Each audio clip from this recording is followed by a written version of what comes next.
Hello, guys. Welcome back to Black Women Talk Work. This is your host, Mariah Burrs.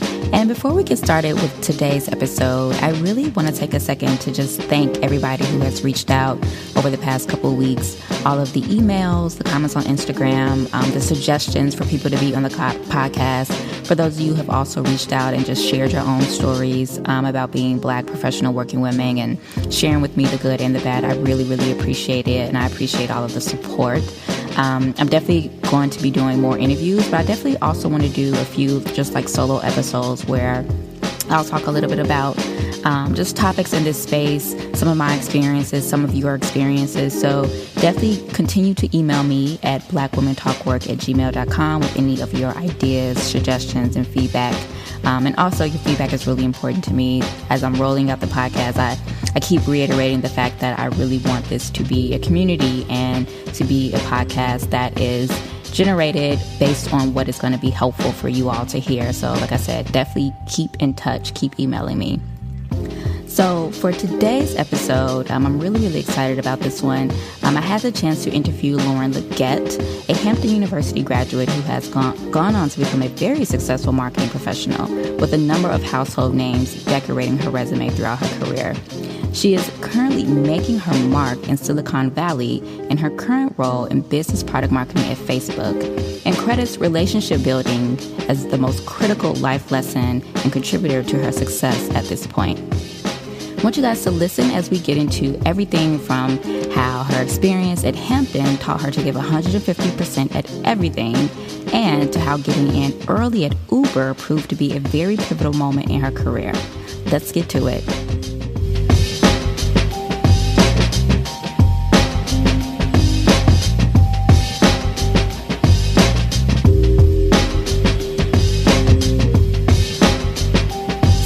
Thank you so much, Lauren, for taking the time to speak with me today on Black Women Talk Work. How are you? Good. Thank you so much for having me. Thank you. So, you have an incredible background in marketing. You're currently in business product marketing at Facebook. But what I want to do is, of course, take a step back and talk through, how you got to where you are in your career, some of the experience you've had along the way, some of the challenges, some of the successes, and just your overall career journey. That sound good? Yes, sounds great. Let's do it. So you graduated from, prominent HBCU, Hampton University, with a BA in broadcast journalism. Let's talk a little bit about your college experience. How do you feel it prepared you for entering the workforce as a Black female professional? Yes, I love this question. So for me, attending my HBCU was so critical for my growth and development as a Black woman and as a professional. Hampton for me really helped to bridge the gap between being a student and a young professional. And it definitely gave me transferable skills that I needed to survive in the professional world. During that 4-year period, I learned who I was as a Black woman, and I gained the foundation to really introduce myself to the world professionally. And, my time at Hampton was the greatest gift. I always tell people that I had the opportunity to be completely surrounded by a familiarity that you really can't find anywhere else in the world. By attending an HBCU, people look like me, we have similar experiences, but we also have a lot of differences as well. And that ability to really grow and nourish yourself in this environment for me was just exactly what I needed. As you noted, I got my degree in broadcast journalism, but today I'm a marketer. And so Hampton taught me how to pivot and leverage my core skill set to really take that wherever I end up and wherever I go. One thing I will share with you is that at Hampton, I was in the School of Journalism and Communications, and we had a program called the 6 o'clock Club that the dean hosted. And so once a week, the students in the class got up really early at 6, and you had to be in class at 6 a.m. And it was completely optional, but the class was really about practicing grammar. And as broadcast majors, you're speaking. The idea was that ultimately you'd be speaking on camera, on air. And so you want to make sure that the grammar and the diction that you're using is proper. And so this was sort of like a refresher course, but also just, I'll say reinforcement. And so as a new college student, you can imagine that waking up at 6 a.m. for a grammar class seems kind of discouraging. But the lesson really wasn't just about grammar. It was really about investing in a personal commitment to giving 150% to something that you want to do, even when it might not be required. And so I often think back to that 6 o'clock club and some of the other similar lessons that I learned at my HBCU that have really carried me through life. And that's awesome, Lauren, because I kind of want to dive a little bit deeper into that because I've had other conversations about the distinct experience between like going to a HBCU and then going into the corporate workforce and then versus going to a predominantly white institution and then transitioning into the corporate workforce. Do you feel like at Hampton were there conversations about, some of the challenges you would face as a Black woman? Sure. I want to caveat this by saying I don't believe that any school is better than the other. I think every experience that you choose for your own path provides a unique set of just gems that are really instrumental into who you become as a person. I think for me, my HBCU experience was what I needed at the time. Growing up in Cincinnati, Ohio, diversity in the area where I grew up, it just wasn't as prominent. And so for me, I really needed that HBCU experience to be surrounded by this familiarity again of people who have a similar background, a similar culture. We're certainly different people, so there's a lot of differences and diversity within that. But I really needed to be immersed into this culture in a way that Hampton really only provided. And I often look back on my experience in undergrad, and I honestly can't imagine going anywhere else. So for me, undoubtedly, Hampton helped to shape who I am as a Black woman today. And I think there's a number of different ways to grow and to become the person who you are. For me, Hampton was very instrumental in that. Fantastic. And you mentioned, so you started off initially in broadcast journalism, but you're a marketer, a very successful marketer at that. So when you initially were in college, what were you envisioning your career to look like? Now that, I'm at this stage in my life, I often look back and think, why do we encourage people to make such a defining decision at 18 years old? I mean, that's a really important decision to make, what you're going to study for the next 4 years, with the assumption really that you're going to spend the rest of your life doing that one task. When I, joined the journalism school and decided that broadcast was going to be my major, I thought I was going to work at a news station and be an on-air reporter. And then sort of after Hampton, during Hampton, I did some internships, and it felt for me, it just didn't feel like the right fit, mainly because I like to make people smile. And sometimes, as we know, the news is hard. Yeah. And so for me, just the idea of being on camera every day and delivering a mixture of good news and some really tough news, just personally, I think it was a struggle for me. And so I knew pretty early on, even at my days at Hampton, that I probably wasn't going to do local news like I originally thought, but I still was really infatuated with production world and television holistically. And so after college, I worked at the Food Network, which is more entertainment and lifestyle. Really had a lot of the same similar tools and foundation, but was a little bit more upbeat. So again, with this degree in hand, I thought, okay, I'm not doing on-air local news like I thought, but I'm still in the world of TV. All is well with the world. And we see that I made a couple pivots along my journey, and I'm sure we'll get to that a little later. Yeah, because I want to get into the position you took at Food Network as an associate in brand creative. Tell me a little bit about this first professional experience after college. First, how did you, come upon the opportunity? And what were some of the biggest lessons you learned in terms of navigating, the workforce as a Black woman in this first position that have kind of remained with you today? Sure. Yeah, that's a loaded question. So I'll try and tackle everything. Definitely let me know if I miss anything. Mm-hmm. So taking that first role at Food Network was really a reflection of why internships are so important. So going into my senior year at Hampton, the Scripps Networks team came out to Hampton and did like a full day overview of their brand new internship program. And so Scripps Networks is the parent company that owns a number of brands, including Food Network Cooking Channel, HGTV, DIY, et cetera. And so they used to own them. Now they no longer do, but at the time they owned this suite of brands that everyone knows and everyone loves. And so the summer before my senior year, I got selected to do the internship in Knoxville, Tennessee, and really just learned so much about the company and learned about business. And it was really just the first time I had worked at a company that wasn't a news station. And, just really honestly fell in love with everything to do with TV, everything to do with business, and said, okay, if I could do this, I would really be happy with what my professional career turns out to be. And so I fast forward to my senior year. I'm thinking about, where I want to end up. I'm applying for jobs. I'm getting some really great traction, but the Scripps Networks family just keeps ringing in my ear. And so I reach out to the internship coordinator at the time, who I wasn't aware of this at the time, but she was also a recruiter for full-time positions. And so I said to her, I'm graduating in May. If an opportunity comes up, please let me know. I would love to come back to Scripps Network, go to the family of networks and just, start my career there. And she said, this is really interesting and very timely that you're reaching out. There's an opportunity at the Food Network. It's in New York. If you're interested, I can call the hiring manager today and set you up with a call this week.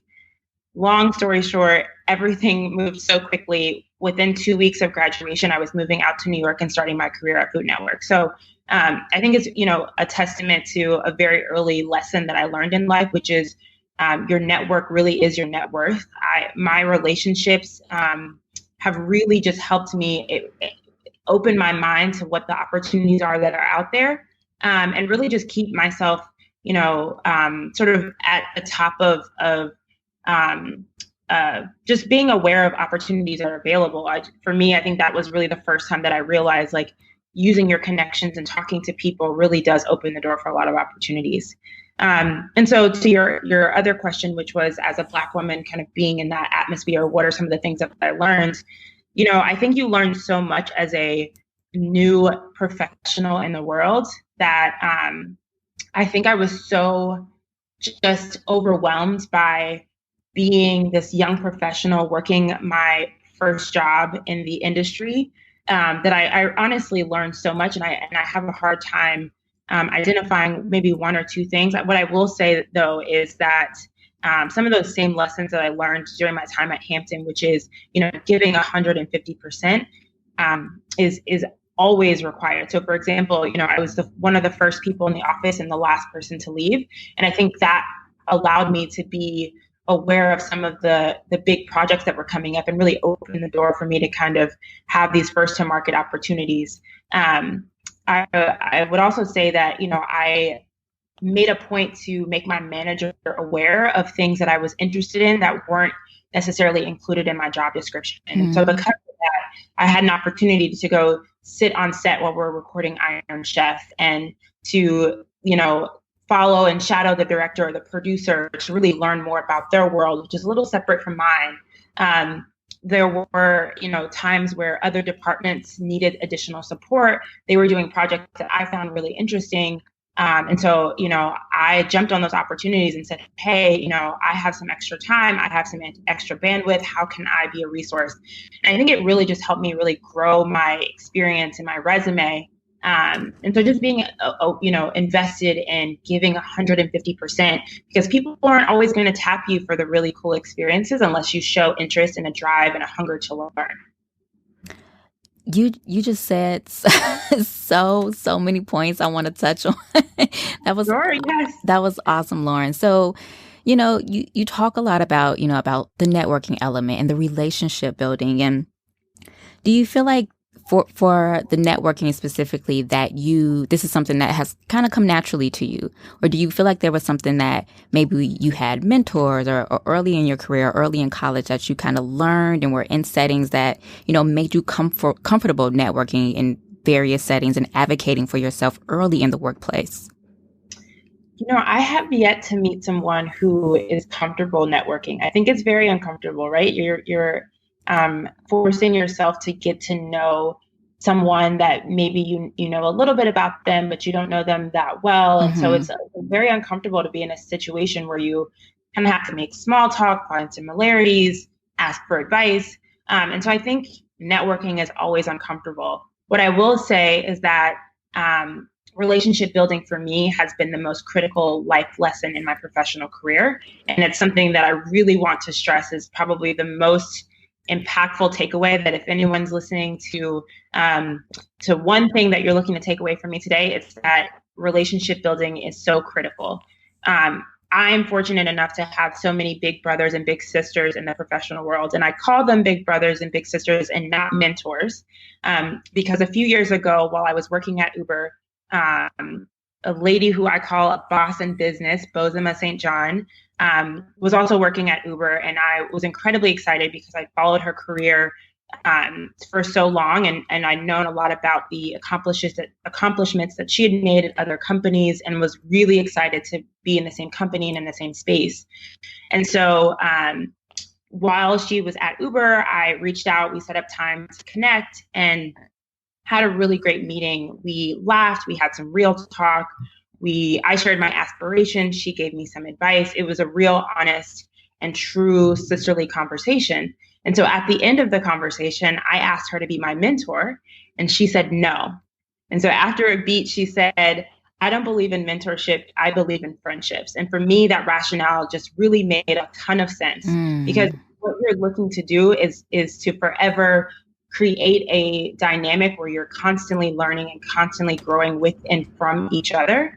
And so mentorship can be so formal and formulaic. If you think about when you were younger and maybe had a mentor who was significantly older than you, the relationship was really one way, right? One person is giving the mentee the knowledge and the experience, and there really wasn't much reciprocated on the other end.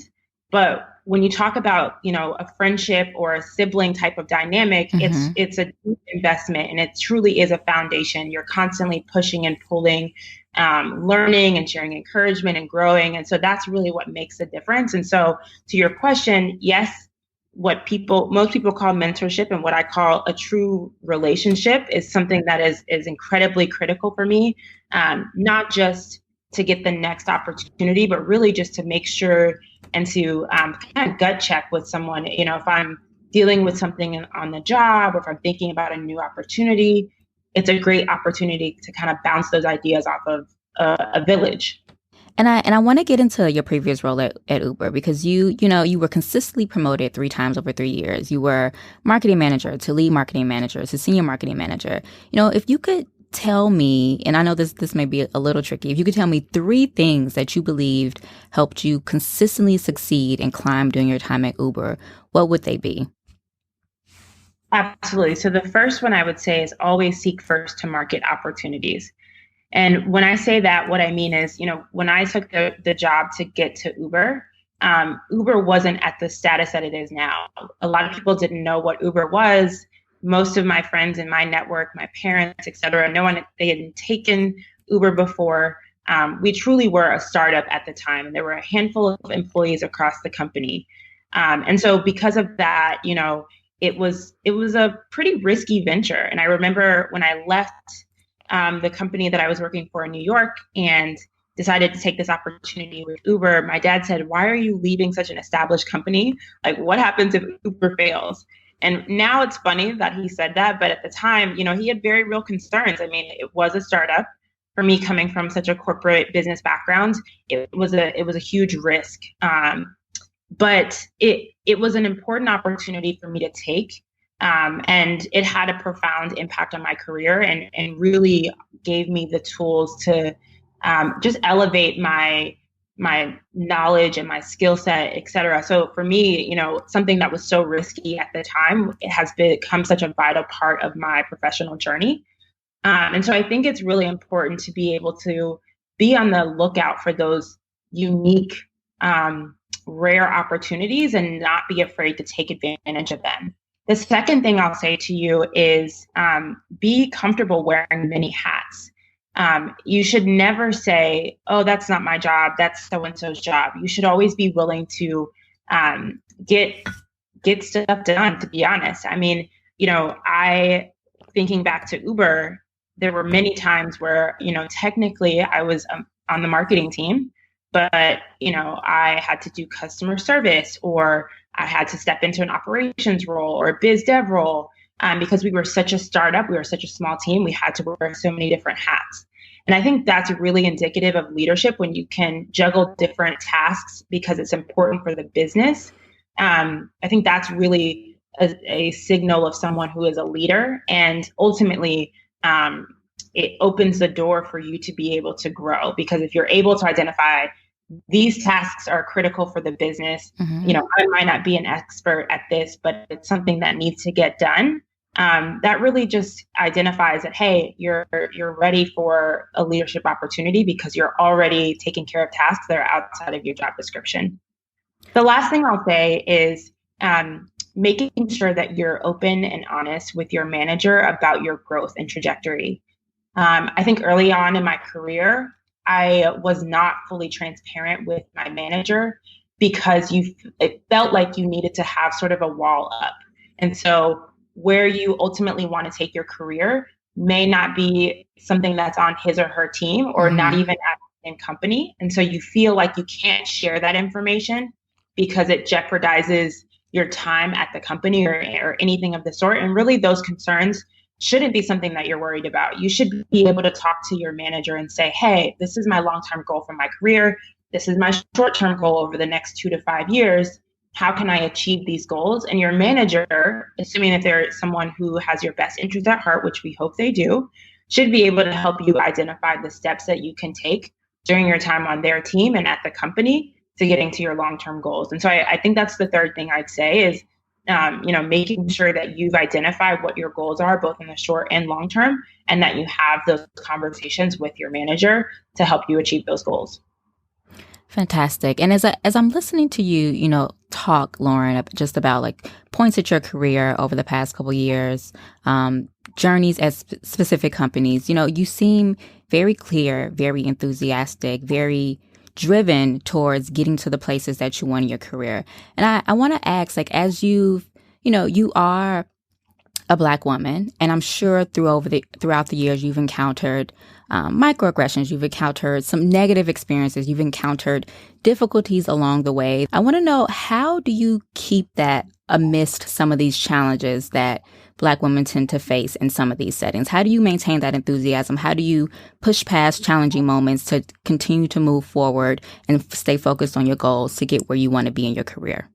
Yeah, that's a very real challenge. I think for me, one, I'd say I often go back to this concept of a village. When I started a new company, I identify women and people of color that I want to connect with, because for me, it's really important to have that village, both outside of work, but also in the company as well. So I set up, coffee meetings. We meet for lunch, grab time outside of the office. I mean, for me, I really need to have that core set of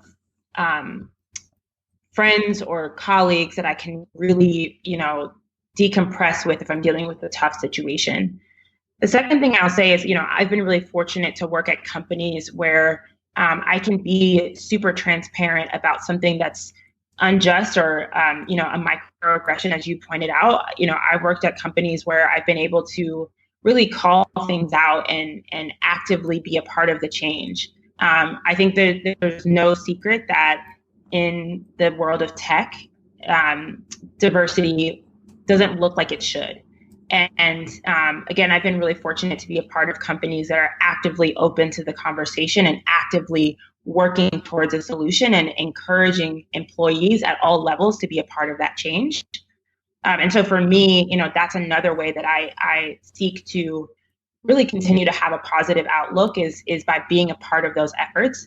Now, the important thing there is making sure that the minority groups don't take on the burden of only being a part of that change, right? It needs to be, everyone needs to be involved in that, from leadership all the way down to IC level.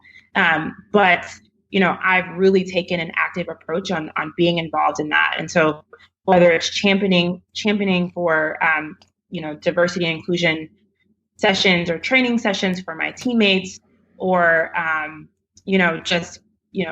seeking out when we are hiring new candidates, seeking out diverse organizations and opportunities to make them aware of opportunities that are available on my team and within the company and et cetera. And so I think it's really about being actively involved while also making sure that I have the space to vent. I mean, I think everybody, regardless of where you work, who you are, you have challenging opportunities in the workplace. And as a Black woman, for me, what I've identified for myself is, investing in that community, as well as investing in the growth and development of myself and of the company that I work for. Fantastic. And, you spoke about actively being a part of the change. What advice would you give to them in order to actively be a part of the change that they want to see in these settings? I think it's our responsibility, and when I say our, I mean everyone around them, to understand their difficulty and be an advocate for change. I think it's really hard to be advocating for something independently and by yourself. And I would also venture out to say that if someone is experiencing something, there's a high chance that other people within the organization are as well. And so being able to unite together to identify what are the challenges, but also what are the solutions that we are proposing. I think, I have, again, some really just great colleagues that every company that I've worked for, where we've been able to be solutions oriented.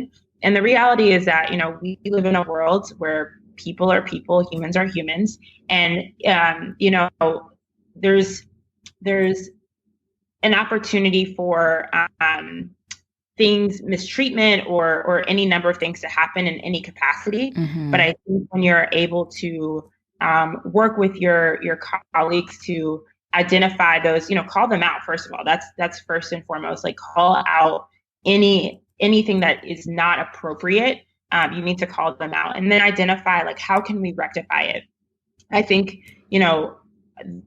at the companies that I've worked for, again, there's been resources, whether internally or externally, that we've been able to leverage to be able to have the dialogue. But accountability is key, right? You can't just say oh, we had a great conversation, mm-hmm. We're open to the dialogue. That's great. We've accomplished our goal, because at the end of the day, you really want real change. And so accountability is that second phase of it, right? So we've had a great dialogue. We've discussed what are some awesome changes that we can make, but we need to be action oriented.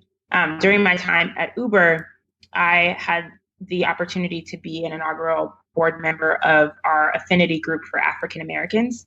And, during that time, we had a real conversation and dialogue all the way up to the leadership level about what does diversity look like. And so I was actively involved in those conversations. I was actively involved in the Diversity Advisory Council. I was actively involved in a number of these initiatives. And actively involved doesn't just mean I fly out for the conversations. It means, how are we holding ourselves accountable? What are we measuring ourselves against? Many of us work for these data-driven analytical companies. What does the data say? How are we moving the needle? And okay, what's our timeline for achieving the next goal? So I think it's really about consistent conversations and making sure that you're having a consistent measurement check of what are we trying to accomplish and how can we get there. Fantastic. I love that, Lauren. And, I want to shift gears just a little bit because, I've mentioned you have a lot of household name companies on your resume, right? You have Uber, you were at Food Network, you're currently at Facebook. I want to talk about, your job search process, because one thing I want to do with this podcast is really kind of just shed light on, how we are navigating our careers. What does looking for new opportunities look like? So, what does the job process look like for you? How have you come across some of these great opportunities that you've had such far in your career? Yes, well, I think step number one we've talked about before, which was relationship building. I think a lot of the opportunities that I've been fortunate enough to have in the past have been from, relationships and talking to people when I'm looking for my next opportunity, sharing what specifically I'm looking for so that they can also advocate and keep an eye out on my behalf. I just have not been as successful, I'll say, with job search boards For me, I think the relationship part really just has been most successful in that regard. So I don't make it a habit too much to kind of look at job postings on massive boards, because just for me, it doesn't allow me to really understand a lot about the role and see how it lines up with what I'm looking for. But what I will say is I've been really diligent about keeping my LinkedIn up to date. And what that does for me is, when recruiters reach out, they're able to understand about my past and the roles that I've had in the past, as well as what I'm looking to do in the future with my career. So for me, that's been a really great tool. And then the other thing I'll just offer up is, I invest in my professional growth outside of the company. And so whether that's attending conferences or various speaker sessions that happen in my community or nearby, I really set aside the time to invest in going to those, because I think at the end of the day, regardless if I'm looking for my next opportunity or not, it just allows me, again, to make those connections and to learn more about other companies. I've attended recruitment sessions with no real interest of taking on those opportunities, but you never know. You could be surprised. You could totally go to an event and learn about the company and about a role that's perfect for you that totally caught you off guard. So I think it's really just about being open to having those conversations, even when you're not looking, keeping the door open, because again, relationship building for me is so instrumental to my growth. Got it.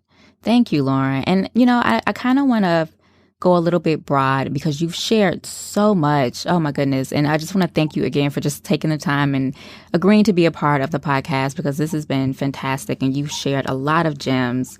And I want to know, just, big picture, what advice do you have for, Black working women looking to thrive in their careers, and even specifically to marketing? You are currently climbing the ladder in marketing, do extremely well. What advice would you give for Black women also looking to excel in their careers and in marketing?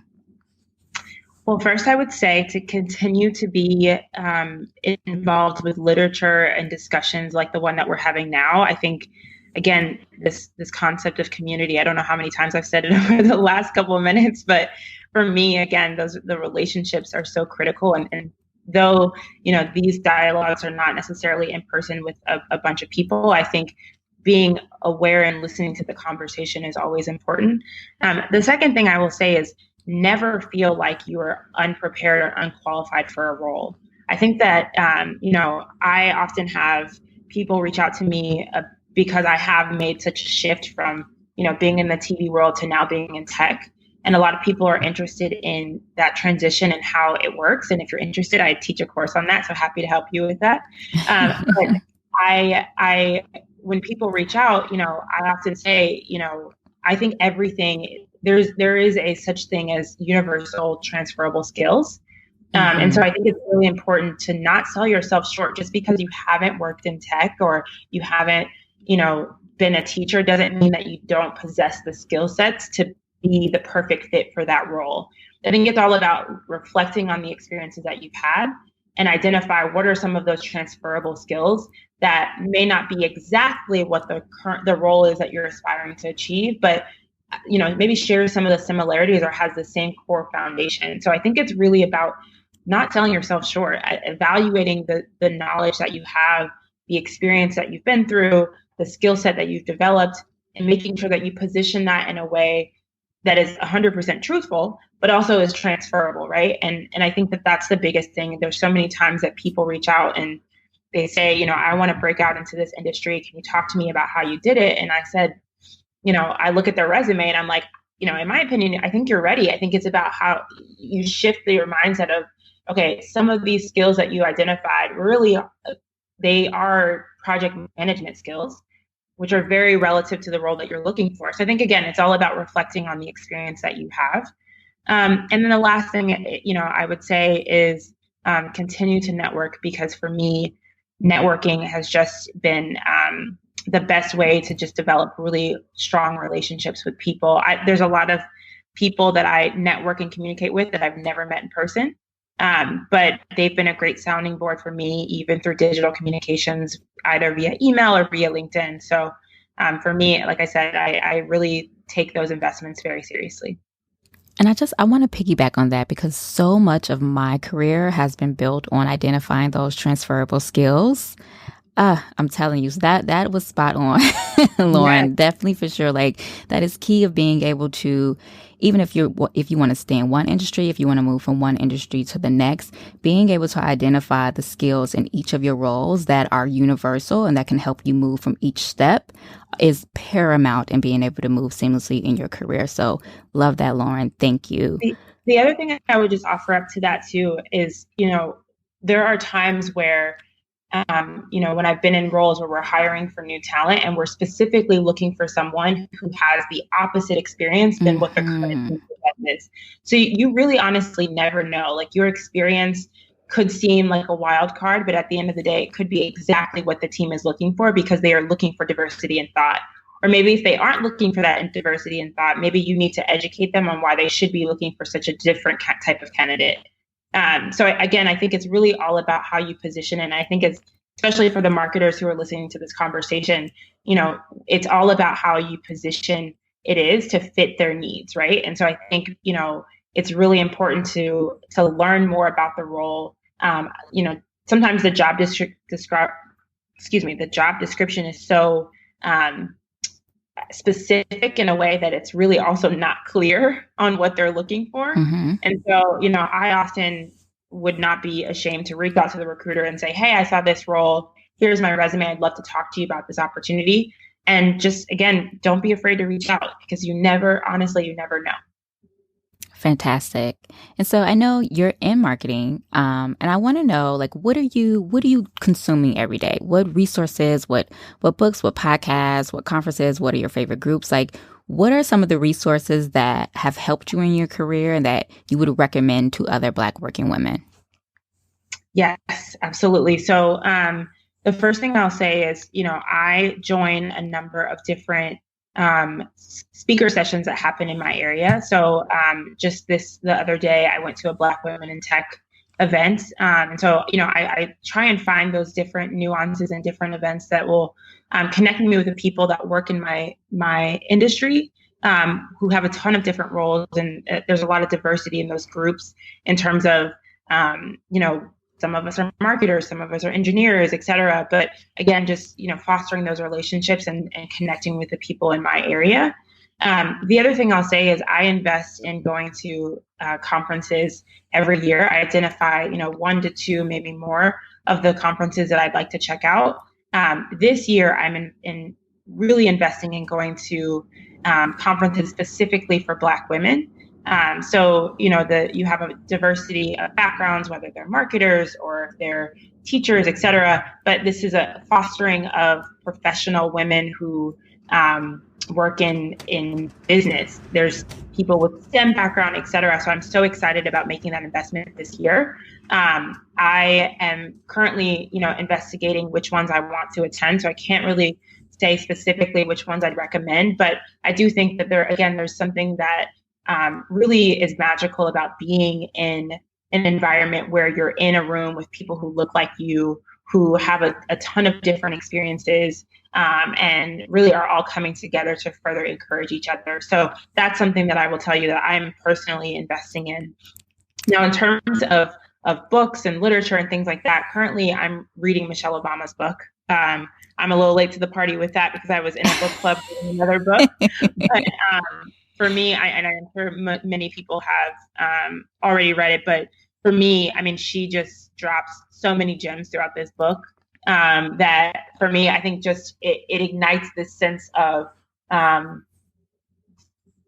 Black girl magic that, we already have, but just this like, she's always been someone that I've looked up to, but I think more specifically, the book is really helping me to deal with challenges in a way that are really forward thinking. So, if you haven't read the book, I would definitely encourage you to read. I want to say you're not alone because I am also late to the party and have been taking my time reading the book. I'm on like maybe the 3rd chapter, so you're not alone. Okay. Well, I bought it in Christmas. Mm-hmm. I think I bought it around Christmas time, and just got a chance to start reading it this month. So We'll have to have a dialogue about it after the fact, but so far it's great. Yeah. And I've heard wonderful things. Every time I'm in an airport, someone's like, oh, I You see see you it do that. everywhere. I Yeah. know. But the other thing that I would just offer up is, again, like, I try and attend a lot of speaker sessions. In the Silicon Valley area, there's a ton of different people that are in and out that are, hosting a discussion or a live chat, things like that. And I really, again, just try and go and to make conversation and to make discussions. For me, I think I am sort of just like refueled by hearing other people's challenges and how they push through. And so for me, it's just really critical that I continue to be a part of the conversation and enrich myself with life lessons from other folks. So, I can't speak to specific things that you should check out. I think for me, I just keep my ears to the ground and I join a number of different groups to stay abreast of those opportunities. Perfect. And so I want to know what's next for Lauren Legette? Like, what's next on your radar? What is the rest of this year looking like for you? Yes. I am just really happy being in Silicon Valley, working in tech. I on a personal level am always investing in, talking and connecting with other people who are interested in making a switch. So right now I teach, and teach is sort of like a loose word, but I created a course for people who are interested in kind of learning about how to make that transition. And we talk about a lot of the things that we talk about today. Continuing to help people understand how I made the transition, giving them some tips and kind of, where I can, offering some guidance there. And so I think that is something that for me, I'm really excited about continuing moving forward this year, continuing to kind of share that knowledge and share my experience. And then outside of that, as I said before, I'm really invested in continuing to be a part of this village and investing in going to conferences specifically for Black women. And so last year I attended Black Tech Week in Miami and had a fantastic experience, really just networking with the community there. And so I'm excited to identify, new places and new cities on the map where I can check out and engage with people, and just continue to learn. I love to learn from other people, and I also like to share my experiences as well. And so it is my hope that in 2019, for the rest of this year, I could continue to, have a dialogue similar to the one that we've had today and to continue to share my experience. But I'm also super eager to learn from others. Fantastic. I want to thank you so, so much, Lauren, for taking the time to speak with me today and for contributing to Black Women Talk Work. You were fantastic, and I am so looking forward to seeing what's next for you. Are there any social channels you want to share so people can follow you? Yeah, absolutely. You can always reach me on Instagram. My handle is Lauren Legette _. So that's LAURENLEGETTE _ Feel free to reach out. I can share some of the information that we've discussed today. We're happy to connect one-on-one. Like I said, for me, relationship building is super key. So I'm always available and open to chatting with anyone. So thank you so much again for having me. This has been a really great dialogue. Thank you. And actually, guys, I'm going to share some details about the courses she mentioned in the show notes as well. So look out for those. Thank you, Lauren. Have a great rest of your day. Thanks, you too. Bye. Bye. Thank you so much for listening, guys. I really hope you enjoyed this week's episode. As always, email me at blackwomentalkwork@gmail.com with your thoughts, questions, and suggestions for the podcast. Thank you again for listening, and let's keep the conversation going. Follow us at Black Women Talk Work on Instagram, Twitter, and Facebook. And if you feel so inclined, share the podcast amongst your friends, rate and comment on iTunes, Spotify, Google Play, and Stitcher. Until next week, I'm sending you all the love. Bye.